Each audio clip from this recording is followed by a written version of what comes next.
Hello again there, friends and fans. Raptor here. Welcome Black? Welcome back? Welcome back in black. Black and white, tall, short, whatever, welcome. It's good to have you here, comrades, as we continue on Climb Mountain Oranaya in Japan. I'm Raptor again, and Wargame Red Dragon is going really well. I'm really enjoying this campaign. I'm enjoying this game. Everything is great. I'm back in black, baby. And we're going to make what used to be just a red little spot in the middle of a white flag become an entirely red flag, with a beautiful hammer and sickle in that upper left corner. Yeah, so let's do it. We have Naval Sector Juliet next, and we're gonna make this work. Before we get into that battle, though, I'm going to deploy some troops to Karatsu, both our air defense and our bombers, just in case there's some sort of counterattack here. Nagasaki will have to wait, and Kumamoto or Hellomoto or whatever you want to call it. That will have to come next, but I think the naval battle here is going to be pretty big. Not here, but I also just want to tell you that we just had a really good victory here in Nankoku, finally dislodging the enemy from there and getting rid of those damn ATGM choppers, which is great, because now we can just fight the enemy on the ground, mostly. Anti-aircraft company is there, but our most important weapon, which we'll have to get back, is the 9th Guards rifle. They're very depleted. As you see, they need 7 points to refit, but really what we need to do is hold against these forces here at Naval Sector Romeo when they get ready to move up. So they'll probably be able to move 2 or 3 spaces at a time, but we should be able to defend against them, no problem. Anyway, over to Naval Sector Juliet. We have forces here too that need to disembark to Karatsu. We have the Naval Anti-Aircraft Company, which has Biryusas, Strelas, and naval units of both variants. And then also the Naval Anti-Tank Battalion, which has a real good mix of Shaturms, Conquerors, but really what I like most is the Factoria robots, the Fagot on the RD robot, and the Factoria troops, or I'm sorry, I should say the Factoria troops inside the robot. Yes, boop boop. So let us begin the naval battle here at Juliet. I'm very confident in these naval battles, by the way. Number 1, we are the Red Fleet, so auto victory. There should just be a button called auto victory. Oh, we've noticed you had the Red Fleet. Alright, I'm not going to get too cocky, though. However, we do have a majority of the map. Look at this. We've got, let's see, we've got 14 Nanushkas and 4 Sovermenis. The enemy's going to have so few left when we, when we finish here. So let's launch the battle. I'm pretty confident against the South Korean Navy. It's the Americans that we're going to really have to fear because we'll be more evenly matched. Looks like we start with the Sovermeni here. And this map, by the way, I moved here earlier. I believe I had said something about it strategically because this provides so much less cover. There's, yes, of course, there's a big atoll in the middle, and there's a lot of smaller islands around. But really, this is the ideal situation I was looking for right here. Giant open spaces are hugely beneficial to the Red Fleet, mostly because they have A, longer ATGMs, and B, better CIWS. Cheese whiz. It's amazing. They've got a bacon flavor one that is just to die or to kill for. Anyway, let's go ahead and get some trained units out. We're going to leave a Sovermeni over here on its own. It sounds risky, but I think it'll work. If the enemy starts to... They'll have to... this range here, I believe, is, from how it looks, they're going to immediately start firing missiles back and forth at each other. So we're going to have to get 3 nunchucks up here right away to add additional CIWS for the forces there, the Sovermeni and the nunchucks and such.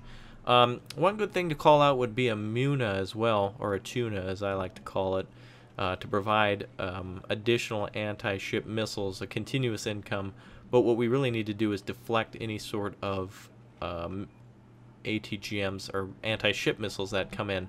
I believe if we add anything more to center, center is going to become the center of attention, and we definitely don't want that to happen. We want the enemy to come right here and bro down with us. They will have a lot of ships, I'm sure, but you'd be surprised that these few will make all the difference. We have a lead of 300 points. Let's get right to it. I should call out another one of these, but what we really need is another Sovermeni, so we'll be saving for the initial battle. We have an income of 8 plus 4 plus political points. We'll see what that is when we start. Here we go. Cross your fingers. Here we go. Alright. 22 extra income points right off the bat. Sovermeni over here. Looks like, whose attention are they getting first? Looks like they're thinking. Looks like they're coming over. Yeah. Yes, yes, yes. Is that it? Oh, they're coming. They're coming down. This is the perfect situation. All right, we've got 22 income. We're already halfway to affording our additional Silver Mini. We will be able to call out a total of 2 more, trained and a rookie, but we don't need that. We'll go ahead and fire our ASMs as soon as they're within range. I think they should start firing. Just out of range. We need to take care of the Pohangs first. And, oh, looks like an OHP is engaging the Silver Mini. No problem here, though. Deleted. Yeah, that's right. Boy's got some good CIWS. He can hold on his own for a long time. We may lose 1 or 2 of these. That would be a big loss, but winning this battle would be a huge gain. It's more about the getting the naval forces out of the way, then making our naval landing, and then we can return home. Did you see that missile? I swear, it just climbed over that mountain. Nunchucks up front. They're having no problem karate chopping those missiles out of the sky. Alright, let's get another Silver Mini out. Oh boy, the epic naval battle unfolds. Cham 3 is up as well. Looks like it's going to be a 1v1 over here between an OHP and a Silver Mini. Oh, we did lose a Nunchuck right off the start, bastards. I didn't want to lose any ships here. But it looks like they brought more ships than I'd bargained for. I thought maybe they would come with a few ships first and then bring the rest of the fleet, but nope, that doesn't look like it's going to be the case. We'll get some more Nunchucks out here as we battle down. Pohangs at least are going down.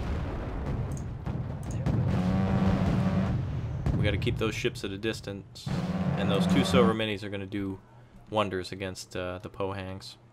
If they get any closer, I can hit the panic button, which is calling out KA-27s. That'll fire a million missiles at whatever's there. Wow, 125 on that? Is that how much those are worth? Oh boy. Those are delicious. Part of a complete Soviet breakfast. Oh, looks like Nunchuck's coming up. Oh, they don't seem to have very good cheese whiz. Anyway, the Silver Minis can start firing at the Cham 3s, and once they're out of the way, then gives us much better situation to fire ASMs, which I'm not telling my ships to stop or anything, but boy, those things are loud, aren't they? Alright, we need some more Nunchucks.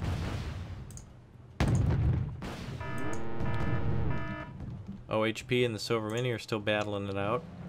If the Silver Mini even fires its ASMs, it's not going to work. But at least it's got a broadside on it. It's going to have more OHPs on it soon enough.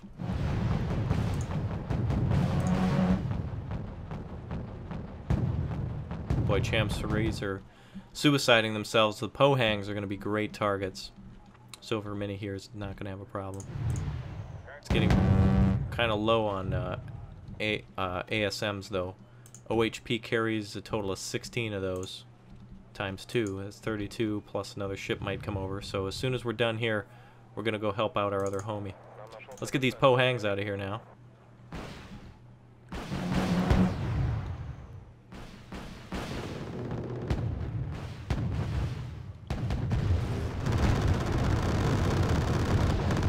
Boom. Nice Cham 3 out of the way. Better pull back with those. Ah, damn it. It was an even exchange. Got too close. Those Silver Minis, though, are doing a great job of keeping those ships at bay. And if they clump up like that, they're just waiting to get hit by ASMs. Silver Minis are turning to engage. That's really ridiculous that they can't... They haven't even moved, and yet the Karatsu call-out has been cut off. And I guess this OHP wants to bro down, so we're going to go ahead and give it to him.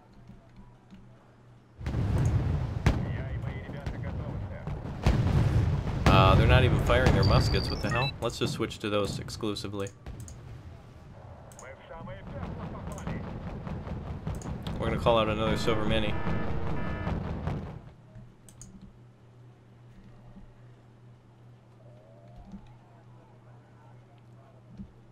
Cheese whiz, no problem over there. They're not even attempting to fire their muskets. What the hell? I know they've got to turn and face them, but these ships didn't even try to turn earlier when I asked them to.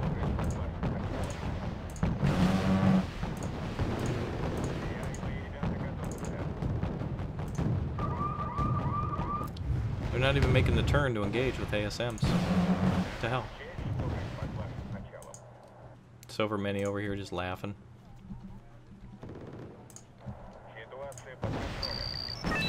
Anyway, we took 2 losses there, I think, which is too many, unfortunately.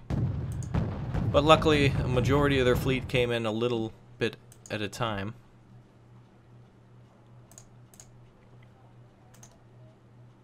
Oh, now we can switch to ASMs, apparently. Pohang down. Moon is trying to refill the first ships it sees. Well, Silver Mini's here firing, so...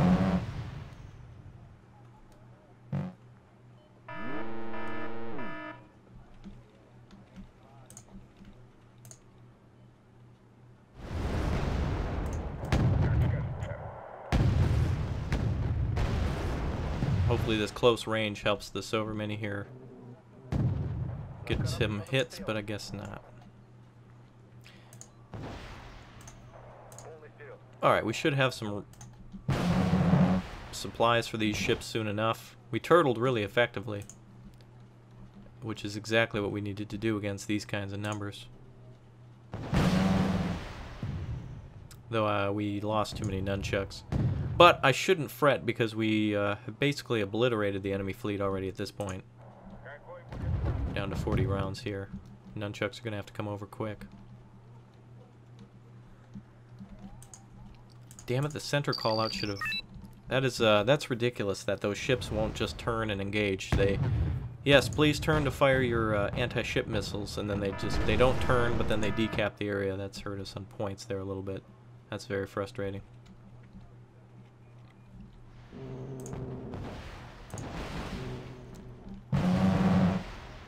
Here goes the anti-ship missiles now. We should be able to get a victory, no problem here now. OHPs are basically gone there. This ship can just laugh as it crosses past these OHPs then. We'll bring them over to meet up with the nunchucks as soon as we call out the additionals. 90 points. Oh, you know what? We're already clear to go. They have a lot. We're just going to engage. We're going for it. These OHPs here are going to fight against the nunchucks here are going to deal with that Silver Mini, help it out as it gets closer, or we can just get the oh yeah, look at that, we're gonna have a victory here soon enough. 4 ASMs, 3 points needed. Silver Mini here just driving by, lols.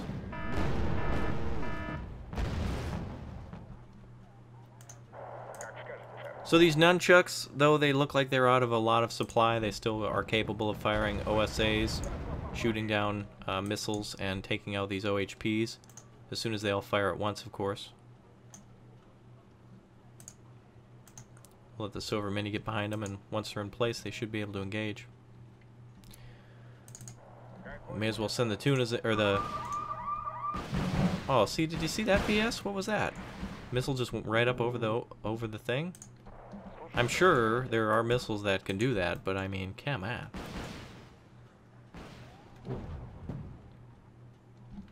Alright, and there's our victory. There you go. Wow, double kill. Wow, that was pretty good. A total victory it is. Pohangs, so sad.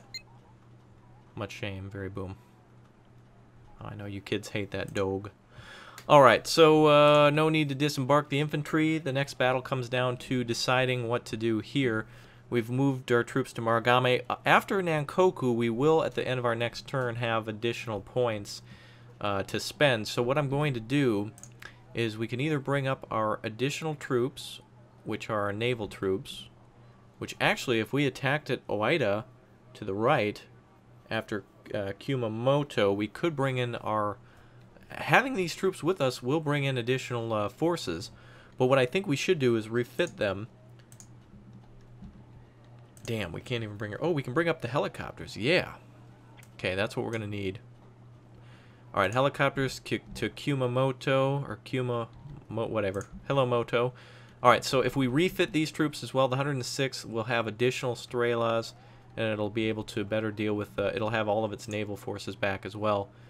Same with this as well. It'll have ships at Oida are going to be very important, because if and when we capture that, the Americans have nothing left except for Kanoya and, of course, Nagasaki. Very powerful Nagasaki, by the way. A naval repair zone, a port, and an airport. Of course, all ports are able to repair naval units, I believe. Yeah, so no big deal there. Actually, Naval Sector Quebec, awesome that we hold that. It's actually the first port we actually captured, so good. Well, actually, no, that's a lie. Kitayushu as the first, but all right, let's move let's reinforce these units then for a future attack. They'll be better round the outside.